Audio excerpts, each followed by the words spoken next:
मुज़ाकरात जब होंगे, बातचीत होगी, जब वो आएंगे तो दुनिया देख लेगी। दुनिया में बहुत से ममालिक हैं बिल्कुल। और वाई पाकिस्तान, हम तो कहते हैं कि लड़ाई को ख़त्म करो, आगे बढ़ो। इंडिया खाली जो है वो सड़ता रहेगा। इंडिया की क्या हैसियत रहेगी? उसका ईरान से ताल्लुक था, उसने चाबहार ली थी, वहां पर पैसा लगाया था, ईरान ने उसको चाबहार दी थी, वो इसराइल की गोद में बैठा। इतना आपका जो है शराकतदारी हो, ठीक है, सालसी पाकिस्तान करिए। अस्सलाम वालेकुम व्यूअर्स, आप देख रहे हैं आज़ाद सियासत। मैं हूं नौशीन तारिक। व्यूअर्स, इस वक्त पूरी दुनिया की नज़रें जो है वो पाकिस्तान पर है कि पाकिस्तान क्या ये जियोपॉलिटिकल सिचुएशन में कोई ब्रेक थ्रू ला पाता है। मीडिएशन का रोल जो पाकिस्तान ने लिया है, क्या ये जंग वो रुकवा पाता है? ये इस वक्त सबसे बड़ा क्वेश्चन है और इस क्वेश्चन पर हर बंदा तबसरे कर रहा है। सोशल प्लेटफॉर्म्स पर जो है कुछ खबरें भी आ रही हैं जिनमें बहुत सी खबरें फेक भी हैं और इसमें फेक क्या है, सच क्या है, वो भी हम जानेंगे। इसके अलावा जनाब पाकिस्तान की जो पॉलिटिक्स है उसमें भी तहरीक इंसाफ अपनी सियासी तहरीक जो है वो चलाने की बात कर रही है, लेकिन इस मंजरनामे में जब हम जियो पॉलिटिकल सिचुएशन में एक अहम रोल प्ले कर रहे हैं, उनकी तहरीक का क्या स्कोप होगा, इस पर मैं बात करूंगी। और इसके लिए मेरे साथ मौजूद होंगे सीनियर सहाफ़ी और तजज़िया हसन अय्यूब खान साहब। अस्सलाम वालेकुम। मैं ठीक, आप कैसे हैं? अल्हम्दुलिल्लाह। अच्छा, कल से ही जो है वो सोशल प्लेटफॉर्म्स पर जो है वो खबरें आ रही हैं जी, जेडी वेंस आ गए, पाकिस्तान आ गए, ये हो गया। एक तरह से इस वक्त हसन सबकी नजरें जो है ना वो पाकिस्तान पर हैं। देखिए, बात ये है कि मुज़ाकरात जब होंगे, बातचीत होगी, जब वो आएंगे तो दुनिया देख लेगी। सही बात वो है। चोरी से नहीं आ रहे, हाँ, ऑफ कोई कोर्स। वारदात डालने नहीं आ रहे, वो यहाँ पर मुज़ाकरात करने आएंगे। इंशाल्लाह। वो मुज़ाकरात अगर होंगे तो वो फिर खुलेआम होंगे ना, ये पस्से पर्दे, ये बैकडोर तो नहीं है ना। जब वो पाकिस्तान आना है, जब वेन्यू डिसाइड हो गया तो फिर ऐसा नहीं होता। अच्छा, इस टॉक्स की या इन की टाइमलाइन क्या है? इस हवाले से कोई खबर है आपके पास? देखिए, टाइमलाइन जो है वो, देखिए, मुज़ाकरात के अंदर ना, मतलब मुज़ाकरात होते हैं, फिर मतलब ड्यूरिंग कॉन्फ्लिक्ट हमेशा जो साइड्स होती हैं दोनों, वो अपनी एक ना एक जो विंडो है वो डायलॉग्स ओपन रखती हैं। और यही एक तरीकाकार है आगे बढ़ने का कि जंग को ख़त्म करके यानी एक कंसेंसस के ऊपर पहुंचने का, जो दोनों के लिए काबिल कबूल हो। मैं ये कहूँगा कि इस वक्त जो पाकिस्तान एफर्ट कर रहा है, ये मेरा ख्याल है कि अल्लाह ताला ने ये पाकिस्तान के नसीब में ये यानी ये अच्छा काम लिखा हुआ है। अदरवाइज देखिए, दुनिया में बहुत से ममालिक हैं और वाई पाकिस्तान, सवाल ये है। और अगर दुनिया में बहुत से ममालिक हैं, बहुत से ममालिक के साथ प्रेसिडेंट ट्रम्प के बहुत अच्छे ताल्लुकात हैं। ये मिडिल ईस्टर्न ममालिक के साथ बहुत अच्छे ताल्लुकात हैं उनके। उन्होंने बड़े इन्वेस्टमेंट के वादे किए हुए उनके साथ, जिनमें ट्रिलियंस ऑफ डॉलर तक की भी जो है ना वो इन्वेस्टमेंट्स हैं अमेरिका के अंदर, जो बहुत बड़ी इन्वेस्टमेंट है। तो उन ममालिक की जगह ये पाकिस्तान क्यों होस्ट कर रहा है? पाकिस्तान तो गरीब मुल्क है। बिल्कुल। सवाल ये है, ये अल्लाह का हुक्म है इंशाल्लाह। तो अगर ये अल्लाह का हुक्म हुआ और ये होना है तो फिर इंशाल्लाह ये होकर रहेगा। फिर दुनिया की कोई ताकत या दुनिया की कोई साजिश इसमें रुकावट नहीं बन पाएगी, क्योंकि ये मेरा ईमान है। अब ये मैं वो बात इसलिए कह रहा हूँ क्योंकि पाकिस्तान का इसमें सिर्फ नेक नीति के अलावा कोई ताल्लुक नहीं है।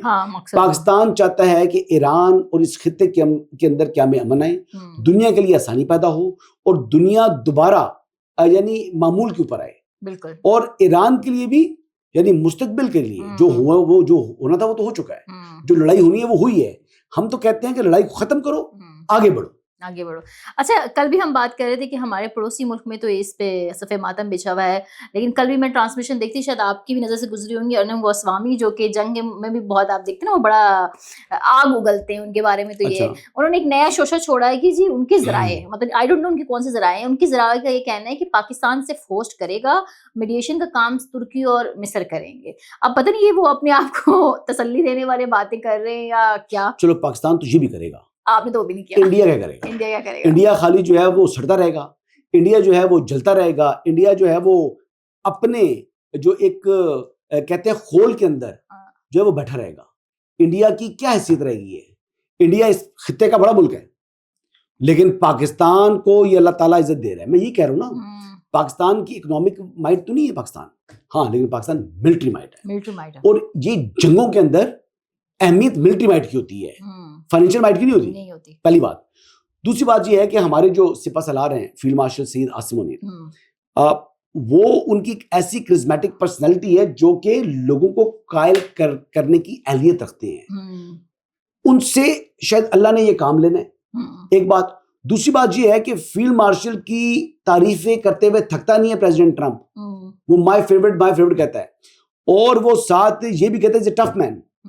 अच्छा, अब फेवरेट क्यों कह रहा है? क्योंकि उसकी मुलाकात हुई, उसने लंच पर इनवाइट किया था जी बिल्कुल। और दुनिया का वाहिद आर्मी चीफ है जिसको अमेरिकन प्रेसिडेंट ने लंच पर इनवाइट किया। जो पहले बुलाए गए थे ना, वो साथ प्रेसिडेंट भी थे, हेड ऑफ स्टेट थे। ठीक है, ये हेड ऑफ स्टेट नहीं, ये बेसिकली आर्मी चीफ थे जिनको बुलाया गया, जिनके बल्कि फील्ड मार्शल बन चुके थे उस तरह से।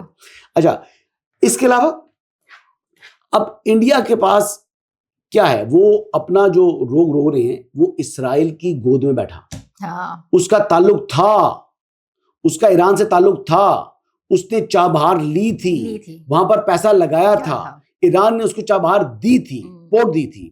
उसका न सिर्फ अफगानिस्तान बल्कि एक्सेस उसको मिल गया था सेंट्रल एशियन स्टेट तक। लेकिन इतना आपका जो है शराकतदारी हो, ठीक है, सालसी पाकिस्तान करे, तो बात ये है ना, तकलीफ है उनको। तो बात ये है कि अल्हम्दुलिल्लाह हमें इस वक्त क्या रायों से इज्तनाब करना चाहिए। बड़ा नाजुक मामला है, ये मजाक नहीं है, ये कोई शुगल मेला नहीं है, ये बहुत ज्यादा यानी जिंदगियों का सवाल है, आइंदा के मुस्तकबिल का सवाल है। तीसरी जो आलमी जंग है वो होगी या नहीं होगी, वो उसमें रुकावट है, उसकी जंगबंदी है ये। बिल्कुल। तो ये अल्लाह ताला इसमें पाकिस्तान को सरखरू करे और अल्लाह ताला इन दो फ्रीकैन को भी हदायत दे कि ये कंसेंसस के ऊपर आ सके। देखिए ये बातें होती हैं, बताया जाता है, देखिए वहां से ट्रूप्स भी तो आ रहे हैं ना। अभी उन्होंने कहा जी हम ग्रिड स्टेशन को टारगेट नहीं करेंगे अभी। एनर्जी लेकिन कहा जा रहा है कि मुशैर पावर प्लांट पर कुछ हमले की इत्तलात, वो तो इसराइल नहीं किए थे ना। वो थोड़ा सा इसराइल की बचत हो गई है। देखिए इसराइल को तो नहीं चाहिए ना ये अमन, नहीं चाहिए। इसराइल को तो जंग चाहिए। इसराइल के तो अपने ऑब्जेक्टिव हैं। इसराइल के लिए तो अगर ईरान खड़ा रहा तो उसके लिए थ्रेट बरकरार रहेगा। वो तो ये चीज चाहता है। ईरान के ऊपर जो सैंक्शंस हैं अगर वो लिफ्ट हो जाती हैं, ईरान के को पैसे अगर रहते हैं तो वो पैसे उनको मिल जाएं। जो डिमांड्स वो कर रहे हैं वो डिमांड रियलिस्टिक नहीं है, वो उस पर नहीं होगा काम। जो अमेरिका की तरफ से डिमांड आएंगी उस पर भी वो काम नहीं होगा। तो दरमियान का रास्ता विन विन दोनों के लिए निकालेंगे और इसी तरीके से मतलब वे फॉरवर्ड हो सकता है। पाकिस्तान तो दोनों को कायल करने की कोशिश करेगा।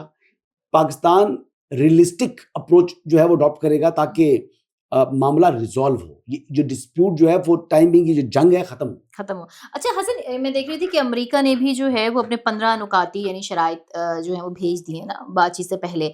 अब उसमें एक लॉलीपॉप हर ईरान के लिए उन्होंने ये भी रखा है कि सैंक्शंस उनसे हटा दी जाएंगी, लेकिन उसके बाकी शराइत उनकी जाहिर से मतलब काफ़ी कड़ी हैं। इस पर एक और रिपोर्ट है, वो ये कहती है कि इसराइल की जो सिक्योरिटी और सियासी लीडरशिप है उसकी नींदें उड़ चुकी हैं कि अमेरिका एक ऐसे फ्रेमवर्क पर, तेज रफ्तार फ्रेमवर्क मुआहदे की तरफ बढ़ रहा है। आपको लग रहा है कि ऐसा होगा? देखिए बढ़ तो रहा है कि इस डील को सबताज ना करे इसराइल बढ़ तो रहा या है, इंडिया जैसे मुल्क। बढ़ तो रहा है। देखिए वो तो इसमें कोई दूसरी राय नहीं है। बातचीत तो हो रही है बिल्कुल। और प्राइम मिनिस्टर ने जो ट्वीट किया उसको उन्होंने रीट्वीट कर दिया, रीपोस्ट कर दिया। प्राइम मिनिस्टर शहबाज शरीफ के ट्वीट को ट्रूथ सोशल के ऊपर उन्होंने शेयर किया। क्यों किया? बिकॉज कि वो कह रहे हैं मुज़ाकरात हो, वो तो ये कह रहे हैं। इरानी तो अभी तक कह रहे हैं कि मुज़ाकरात नहीं होंगे। हाँ। लेकिन कुछ चीजें अभी इन बिटवीन चल रही हैं। सुने बात क्या, ठीक है, कि अमेरिका को इस वक्त मेन पहला प्रॉब्लम ये मुज़ाकरात की मेज तो बाद में आना है। अमेरिका कहता है कि जिनसे मुज़ाकरात होंगे क्या वो काबिल एतमाद हैं या नहीं, क्योंकि टॉप लीडरशिप तो गायब हो गई है ना अब। और अब जो नई लीडरशिप है उसकी कितनी से है वो उनको खुद नहीं पता।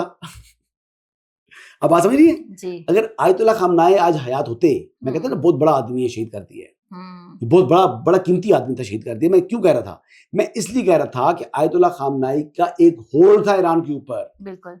वो जो कहता था वो लोग उसके ऊपर मनवन अमल करते थे। ठीक है, उस टाइम तो जनाब इन्होंने उछल कूद करके इसराइल के कहने के ऊपर तो हमला कर दिया और वो उनको शहीद कर दिया। लेकिन वो भी शेर का बच्चा था, वो हिला ही नहीं थी जगह से। उसने कहा ठीक है जाना तो है दुनिया से एक दिन, तो क्यों ना शहादत मिले। बिल्कुल। अली लारजानी ने भी ये किया है। Iranians don't bother death. I know that, वो तो शहादत की एक उनका वो होता है। तो ये एक उनकी प्राइड है। अच्छा, प्राइड की हद तक तो मैं इरानियंस के साथ हूँ। अमेरिका के सामने ना झुकने के मामले के ऊपर भी उनके साथ हूँ। लेकिन सुलह हुदैबिया की मिसाल मैं बार बार देता चला आ रहा हूँ। सुलह हुदैबिया एक मशले राह है हम सब के लिए। जो नबी करीम सल्लल्लाहु अलैहि वसल्लम ने जो वो मुआहदा किया था कुफार के साथ, उस मुआहदे का जो उनका विजन था, अच्छा, इस सुलह हुदैबिया का जो मुआहदा था, इसका मुसलमानों को फायदा हुआ, सहाबा किराम दिल बर्दाश्त थे।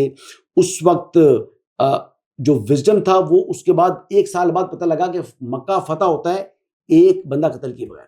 अभी भी आप कह रहे हैं कि वक्त का और हालात का तकाजा ये है कि हम जंगबंदी की तरफ नहीं, जाएं, मैं ये या सुलह की तरफ जाएं। मैं ये कहता हूं कि अमन को मौका देना, हाँ, ये मुसलमान रिवायत के है। लिए बेसिकली एक रवायत चली आ रही है, नबी करीम सल्लल्लाहु अलैहि वसल्लम की सुन्नत है। ठीक है, इसका नुकसान नहीं है, इसका फायदा ही होगा। फायदा ही होगा। हाँ, लेकिन अब जो जंगबंदी होनी है, जो शराइत मुसलमानों के लिए या ईरान के लिए काबिल कबूल हो, तो उन शराइत के ऊपर आना चाहिए। देखिए मेरी बात सुने, इसराइल इस वक्त नहीं चाहता कि अमेरिका जो है वो इस मुस्लिम ममालिक के करीब आए। वो बेसिकली इनको इस्तेमाल करके, जो कि क्रिश्चियन स्टेट है, उनके जरिए मुसलमानों को लड़ाकर वो अपना ऑब्जेक्टिव चाह रहा है। बिल्कुल, इनको कमजोर करूं, खुद ताकतवर हूं। वो खुद को सुपीरियर समझते हैं, बिल्कुल, और वो ज़हनी तौर पर भी ये कहते हैं कि हम सुपीरियर हैं। हाँ, वो कहते हैं chosen हम ones। we are the chosen ones। जी। उनका ये है। खैर ये तो हसन एक ऑनगोइंग सिचुएशन है, बड़ी इंटरेस्टिंग। लेकिन पाकिस्तान के हवाले से मेरा लास्ट क्वेश्चन है आपसे कि पाकिस्तान में भी तहरीक इंसाफ ने ईद के बाद एक तहरीक का शोशा छोड़ा था कि हमने चलानी है। अब मौजूदा जो सिचुएशन पाकिस्तानी पूरी टॉप टियर जो है वो बिजी है इन टॉक्स में और सब चीज़ों में। मौजूदा सिचुएशन मंजर आम में उनको ये तहरीक चलानी चाहिए या नहीं चलानी चाहिए, ऐसे कोई फ्रूट्स निकलेंगे? तहरीक इसलिए चलाएंगे, पाकिस्तान को इज्जत क्यों मिल रही है? नहीं, इमरान खान की पहले रिहाई जिस वाली बात तरह है। SCO, वो तो वो रजिस्ट्रेशन स्टार्ट कर दी ना उन्होंने। तो हाँ, अभी कौन सा तहरीक की नहीं, अनाउंसमेंट नहीं थी ना। मतलब अनाउंस नहीं किया है उन्होंने, वो बस ये कहा है कि हम इस बार पता नहीं सर पे कफन बांध के निकलेंगे, तो ये सब चीजें। मतलब मेरा सवाल ये है कि ये सिचुएशन जो इस वक्त पाकिस्तान में है, ये उनकी तहरीक के लिए सूटेबल है? I don't think so. देखिए, ये जो मौजूदा सूरत हाल है, इसके अंदर ये पाकिस्तान, ये दुनिया के लिए अमन के लिए खतरा है। बिल्कुल, इस वक्त तो मैं देख रहा हूँ कि जो पाकिस्तान होस्ट करने जा रहा है सालसी, जो इंशाल्लाह करेगा, इंशाल्लाह उम्मीद तो इसकी है, बिल्कुल, जो दिखाई दे रहा है बजाय, इंशाल्लाह। बाकी जो अल्लाह का हुक्म है। इस मामले के अंदर इनको अप्रिशिएट करना चाहिए ना। कल मेरे प्रोग्राम में चौधरी गुलाम हुसैन साहब ने भी हाँ, appreciate किया, कहा मैंने कि देखा था। अप्रिशिएट किया कि जिस तरीके से पाकिस्तान की सिविल एंड मिलिट्री लीडरशिप ने इस सारे इश्यू को, बहुत सेंसिटिव इश्यू था जो डील किया उन्होंने सऊदीया को भी नाराज नहीं किया, उन्होंने ईरान को भी नाराज नहीं किया, और अमेरिका के साथ और भी। अमेरिका से अच्छे ताल्लुकात हैं। तो यही होती है ना जी डिप्लोमेसी, और क्या होती है। बिल्कुल, और डिप्लोमेसी के अंदर आप फ्लेक्सिबिलिटी रखते हैं। तो यही सबक है जी ईरान के लिए भी, यही सबक है अमेरिका के लिए भी। और मैं पुरुम्मीद हूँ कि इंशाल्लाह ताला कोई इसका इंशाल्लाह रिजल्ट निकलेगा। पहले मैं पुरुम्मीद हूँ कि वो मुज़ाकरात की मेज़ पे बैठेंगे, वो पाकिस्तान आएंगे, मुज़ाकरात होंगे, लेकिन इतनी जल्दी नहीं होंगे जितने लोगों ने ढाल दी है कि लोग कह रहे हैं कि पहुंचे हुए, वो लोग पहुंचे हुए नहीं हुए।